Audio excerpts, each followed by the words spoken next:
ଭକ୍ତର ମନରେ ଜଗନ୍ନାଥ ଭଗବାନ ଜାତି ବର୍ଣ୍ଣ ଧର୍ମ କିଛି ଦେଖନ୍ତିନି, କେବଳ ଦେଖନ୍ତି ଭକ୍ତର ଭକ୍ତି ଟିକକ।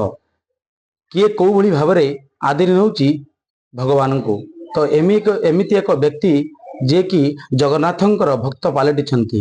କାରଣ ରାୟଗଡ଼ା ଜିଲ୍ଲା ଗୁଣପୁରର ଶ୍ରୀନଗରରେ ବସବାସ କରୁଥିବା ପୂର୍ଣ୍ଣଚନ୍ଦନ ପାଣିଗ୍ରାହୀ ଏମିତି ଏକ ଭକ୍ତ ସାଜିଛନ୍ତି କି ଯିଏକି ଜଗନ୍ନାଥଙ୍କର ସଂଗ୍ରହାଳୟ କରିବା ସହ ତିଆରି କରିଛନ୍ତି ଏକ କୁନି ରଥ, ଯାହାକି ଏବେ ଅଞ୍ଚଳରେ ବେଶ ପରିଚୟ ସୃଷ୍ଟି କରିଛି। ତ ଆସନ୍ତୁ ପଚାରି ବୁଝି ନେବା ସେ ଏଇ ଜଗନ୍ନାଥ ରଥ କାହିଁକି ତିଆରି କଲେ, ସଂଗ୍ରହାଳୟ କରିବା ଦ୍ୱାରା କ'ଣ କ'ଣ ତାଙ୍କୁ ଭଗବାନଙ୍କର ଏମିତି ଏକ ଭକ୍ତି ଏବଂ ଭାବ ତାଙ୍କ ପ୍ରତି ପ୍ରକଟ ହେଲା। ସାର୍ କ'ଣ କହିବେ ଆକୁ ନେଇ? ଜୟ ଜଗନ୍ନାଥ। ପ୍ରଭୁ ଶ୍ରୀ ଜଗନ୍ନାଥଙ୍କ ପାଖରେ ମୋର କୋଟି କୋଟି ପ୍ରଣାମ। ଆଜିକୁ ପ୍ରାୟ 10 ବର୍ଷ ତଳେ ମୁଁ ପାରାଲିସିସ୍ରେ ପୀଡ଼ିତ ଥିଲି। ବହୁତ ଚିକିତ୍ସା ସହିତ ଭଲ ହେବାର ସମ୍ଭାବନା କମ୍ ଥିଲା, କିନ୍ତୁ ଜଗନ୍ନାଥଙ୍କ ପ୍ରେମରେ ମୁଁ ସବୁବେଳେ ଭାସୁଥିଲି। ପୁରୀ ଆଉ ଯାଇପାରିବେନି ବୋଲି ଭାବି ବହୁତ ଦୁଃଖ ବି ଲାଗୁଥିଲା। ତେଣୁକରି ବହୁତ ଦିନ ପରେ ଭାବିଲି ମୋତେ ଟିକେ କିଏ ପୁରୀ ନେଲେ ଭଲ ହୁଅନ୍ତା। ସେଥିରେ ପରିବାର ରାଜି ହେଲେ ଏବଂ ଟ୍ରେନ୍ ଯୋଗେ ଷ୍ଟ୍ରେଚର ନେଇକରି ପୁରୀ ଟ୍ରେନ୍ରୁ ଗୁଣପୁର ଟ୍ରେନ୍ରୁ ସୁଦ୍ଧା ପୁରୀରେ ପହଞ୍ଚିଲୁ। 8:30 ବେଳକୁ ପହଞ୍ଚିଲୁ। 8:30 ପରେ ଆମେ ମନ୍ଦିରକୁ ବୋହିକି ନେଇଥିଲେ, ରିକ୍ସାରେ ଗଲୁ। ସେଠୁ 22 ପାହାଚରୁ ବହୁତ କଷ୍ଟରେ ମୁଁ ତ ଯାଇପାରିଲି ନାହିଁ। ଆଉ ଯେହେତୁ ଗୋଟେ ପଟ ପୁରା ଆମର ପଙ୍ଗୁ ପାଲଟି ଯାଇଥିଲା, ପାଟି ବି ବଙ୍କା ହେଇଯାଇଥିଲା।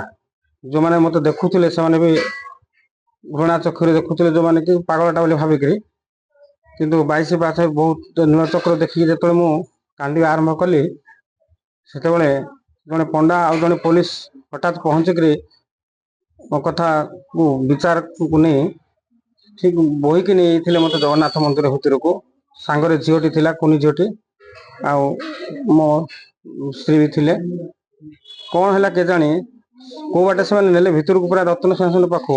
22 ପାହାଚରୁ ମୁଁ ନିଜକୁ ଅନୁଭବ କଲି କିଛିଟା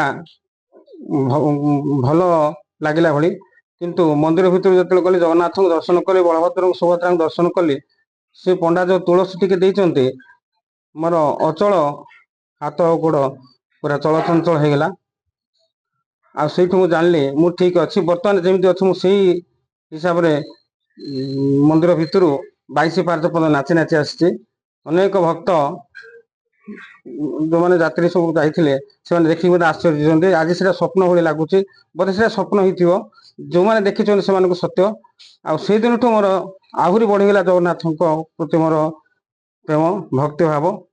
ସେଦିନଠୁ ସ୍ଥିର କଲି ଜଗନ୍ନାଥ ପାଇଁ କିଛି କରିବି। ତେଣୁ ଜଗନ୍ନାଥ ସଂସ୍କୃତିର ପ୍ରଚାର ପ୍ରସାର ପାଇଁ ମନ ବଳେଇଲି। ଆଉ ରଥଟିଏ, କୁନି ରଥଟିଏ ତିଆରି କରିକି 2015 ନବକଳଠୁ ଆରମ୍ଭ ହୋଇଛି। କୁନି ରଥଟି ତିଆରି କରି ସାହିରେ ପିଲାମାନଙ୍କ ଆଉ ଯେଉଁମାନେ ବୃଦ୍ଧା ବୃଦ୍ଧ ଅଛନ୍ତି ସେମାନେ ଖୁସିରେ, ସେମାନଙ୍କ ଖୁସି ପାଇଁ ରଥ ବର୍ତ୍ତମାନ ଯେ ପ୍ରତିବର୍ଷ ରଥ ଯାତ୍ରା କରାହେଉଛି। ଆମର ମନ୍ଦିରକୁ ଯାଆନ୍ତି ଗୁଣପୁର ବଡ଼ଦାଣ୍ଡକୁ। ଏ ବର୍ଷ ମଧ୍ୟ ସେଇଭଳି ରଥ ସବୁ ଆୟୋଜନ କରାଯାଇଥିଲା। ଦେବସ୍ନାନ ପରେ ଅଣସର ନୀତି ପରେ ଆମର ପଟିଦିଅଁ ସବୁ ପୂଜା ହେଉଥିଲା। ତା ସହିତ ଠାକୁରଙ୍କର ଠିକ୍ 7 ତାରିଖ ଦିନ ସକାଳୁ ଭୋରୁ ମଙ୍ଗଳ ଆଳତି ସହିତ ସମସ୍ତ ପ୍ରକାର ନୀତି କାର୍ଯ୍ୟ ସମାପନ କରି ଠାକୁରଙ୍କ ରଥ ଆରୂଢ଼ କରି ସାହି ବାସିନ୍ଦା ସମସ୍ତଙ୍କ ସହଯୋଗରେ ରଥ ଆମ ଯାତ୍ରାଟି ସୁନ୍ଦର ହେଇଥିଲା। ଆଉ ଜଗନ୍ନାଥ କରନ୍ତୁ, ସମସ୍ତଙ୍କର ମଙ୍ଗଳ କରନ୍ତୁ, ବିଶ୍ୱବାସୀଙ୍କର ସମସ୍ତ ମଙ୍ଗଳ କରନ୍ତୁ, ଏତିକି ମୋର ପ୍ରାର୍ଥନା। ଜୟ ଜଗନ୍ନାଥ। ନିଶ୍ଚିତ ଭାବରେ ଶୁଣୁଥିଲେ ଯେ ଯେଉଁଭଳି ଅବସ୍ଥାରେ ସେ ପୁରୀ ଯାଇଥିଲେ, ତାଙ୍କ ଅବସ୍ଥା ଗୁରୁତ୍ୱପୂର୍ଣ୍ଣ ବା ସାଂଘାତିକ। ଗୋଡ଼ ହାତ ଚାଲି ପାରୁନଥିଲା। ସେ ଭଗବାନଙ୍କର ଭକ୍ତି ଆଉ ଭାବ ତାଙ୍କୁ ଏମିତି ଘାରି ଦେଇଥିଲା ଯେ ସେ ପ୍ରସ୍ତୁତ ହେଲେ କି ନିଶ୍ଚୟ ମୁଁ ଜଗନ୍ନାଥଙ୍କର ସେବା କରିବି ଆଉ ସାଜିବି ଜଗନ୍ନାଥଙ୍କର ସେବକ। ତ ଆସନ୍ତୁ ଏଇଭଳି ଏକ ସେବକ ଏଇ ଅଞ୍ଚଳରେ ଅଛନ୍ତି, ସେ ଆକୁ ନେଇ କ'ଣ କହୁଛନ୍ତି, ସାର୍ କ'ଣ କହିବେ? ମୁଁ ଶ୍ରୀନଗର ଅଞ୍ଚଳର ଜଣେ ବାସିନ୍ଦା। ତ ଶାସ୍ତ୍ରରେ ଅଛି ଭାବକୁ ନିକଟ ଅଭାବକୁ ଦୂର। ପୁଣି ଆମେ ଶାସ୍ତ୍ର ଯୁଗକୁ ଗଲେ ଭକ୍ତଶାଲ ବେଗ, ଦାସିଆ ବାଉରୀ, ଏଇଭଳି ମହାନ ମହାନ ଜଗନ୍ନାଥ ପ୍ରେମୀ ଆଉ ଜଗନ୍ନାଥ ଭକ୍ତମାନଙ୍କର ବିଷୟରେ ଆମେ କିଛି ଜାଣୁଛେ, କିନ୍ତୁ ଆମର ପାଦ ପାଖରେ ବା ପାଦ ଦେଶରେ ସାହିରେ ଆଉ ଏଇଭଳି ଜଣେ ଭକ୍ତ ଯାହାର କି ନିଜେ ବଖାଣିଛନ୍ତି ଏବଂ ଆମେ ବି ଶୁଣିବାକୁ ପାଇଛୁ, ଜାଣିବାକୁ ପାଇଛୁ, ସେ ବି ଆମ ଅଞ୍ଚଳ ଲୋକ। ସେ ଏଥିପୂର୍ବରୁ ପଦମପୁର ବାସିନ୍ଦା, ଆମେ ବି ତାଙ୍କୁ ଜାଣୁ। କିନ୍ତୁ ତାଙ୍କର କହିବା ଅନୁସାରେ ଭକ୍ତ ସାଲବେଗ ଏବଂ ଦାସିଆ ବାଉରୀ ଉଦାହରଣରୁ ମଧ୍ୟ ଏଇ ଗୋଟେ ତୃତୀୟ ଉଦାହରଣ ବୋଲି ଆମେ ତାକୁ ଭାବି ନେବା। ଆଉ ୟାକୁ ମଧ୍ୟ ଆମେ ଇତିହାସ ପୃଷ୍ଠାରେ ଲେଖିବା ଉଚିତ।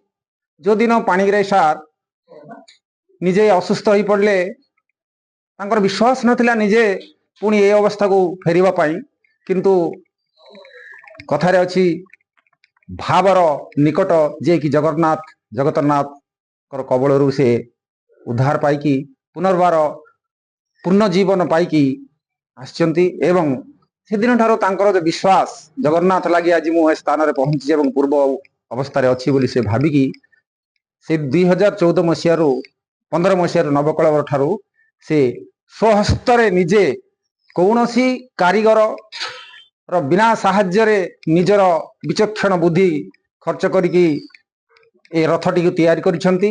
ଏବଂ ଏ ରଥରେ ପ୍ରତିବର୍ଷ ବାହୁଡ଼ା ଓ ଗୁଣ୍ଡିଚା ହୁଏ। ଏଇଭଳି 2015 ମସିହାରୁ ଏଠି ଚାଲି ରହିଅଛି। ଆଉ ତା ବାଦେ ସଂଗ୍ରହାଳୟ ମଧ୍ୟ କରିଛନ୍ତି, ଯାହାକି ଆମେ ଭୁବନେଶ୍ୱର ମ୍ୟୁଜିୟମ ସଂଗ୍ରହାଳୟରେ ମଧ୍ୟ ସେତେ ଜିନିଷ ପାଇପାରିବାନି, କି ଆମର ଦେଶୀୟ ପଦାର୍ଥ ଜିନିଷ ମଧ୍ୟ। ତେଣୁ ଏଇଭଳି ଗୁପ୍ତ ଶିଳ୍ପୀକୁ ଆମେ ପ୍ରଚାର ପ୍ରସାର ମାଧ୍ୟମରେ ଯଦି କିଛି ସମାଜର ଲୋକାଲୋଚନକୁ ଆଣିପାରିବା, ତାର ପ୍ରସାର କରିବା, ତାହେଲେ ଆଉ ଅତି ଭଲ ବୋଲି ମୋର ଧାରଣା। ଧନ୍ୟବାଦ। ନିଶ୍ଚିତ ଭାବେ ଶୁଣୁଥିଲେ ଅଞ୍ଚଳର ବାସୀଙ୍କଠୁ ଯେ ସଂଗ୍ରହାଳୟ ଯେଉଁଭଳି ଭାବରେ ତିଆରି କରିଛନ୍ତି ଏବଂ ରଥ ମଧ୍ୟ ନିଜ ହାତରେ ନିଖୁଣ ଭାବରେ ସେ ତିଆରି କରିଛନ୍ତି ଏବଂ ଅଞ୍ଚଳରେ ଏହି କୁନି ରଥ ଏବେ ଗଡ଼ୁଛି ଏବଂ ସମସ୍ତଙ୍କର ଶ୍ରଦ୍ଧାର ସୁଅ ମଧ୍ୟ ଛୁଟୁଛି। ତ ଆମ ନିକଟରେ ଜଣେ କୁନି ଅଛନ୍ତି, ଯେ ଭକ୍ତ କୁନି ଝିଅ। ତ କ'ଣ କହିବେ ଝିଅ, ରଥ କେମିତି ଲାଗୁଛି? ମତେ ରଥ ବହୁତ ବଢିଆ ଲାଗୁଛି। ମୁଁ ସବୁଦିନେ ଏଠିକୁ ସନ୍ଧ୍ୟା ଆରତୀକୁ ଆସୁଛି। ମତେ ଜଗନ୍ନାଥକୁ ଦେଖିଲେ ବହୁତ ଭଲ ଲାଗୁଛି। ସବୁଦିନ ଭଳି ସନ୍ଧ୍ୟା ଆରତୀ ମତେ ବହୁତ ଭଲ ଲାଗେ। ରଥଯାତ୍ରାରେ କାଲି ରଥ ଟାଣିଥିଲ? ହଁ, ରଥ ଟାଣିଥିଲି। ମତେ ବହୁତ ଖୁସି ଅନୁଭବ ହେଲା। ସେ କୁନି ରଥ ବହୁତ ସୁନ୍ଦର ସିଏ ତିଆରି ହେଇଥିଲା। ମତେ ବହୁତ ଭଲ ଲାଗିଲା ସେ ରଥ ଟାଣିବାରେ। ମତେ ବହୁତ ଖୁସି ଅନୁଭବ। ସବୁ ବର୍ଷ ପରି ମୁଁ ଏ ବର୍ଷ ଆହୁରି ରଥ ଟାଣିଲି। ଆଉ ନିଶ୍ଚିତ ଭାବରେ ଶୁଣୁଥିଲେ ଯେ ଜଣେ କୁନି ଝିଅ ଯିଏକି କାଲି ରଥ ଟାଣିଥିଲେ, ବା ଏଇ ଗୁଣ୍ଡିଚା ଯାତ୍ରା ଦିନ ସେଇ କୁନି ରଥ, ଯୋଉ ରଥ ଦେଖୁଥିବେ କୁନି ରଥ, ଏଇ ରଥ ସିଏ ଟାଣିଥିଲେ, ଖୁସି ମଧ୍ୟ ଅନୁଭବ କରିଥିଲେ। ନିଶ୍ଚିତ ଭାବରେ ଏଇଭଳି ଭକ୍ତ ବର୍ତ୍ତମାନ ବିରଳ। ରାୟଗଡ଼ା ଜିଲ୍ଲା ଗୁଣୁପୁରରୁ ଦୀପକ କୁମାର ପଣ୍ଡା, ରିପୋର୍ଟର ଷ୍ଟୁଡିଓ।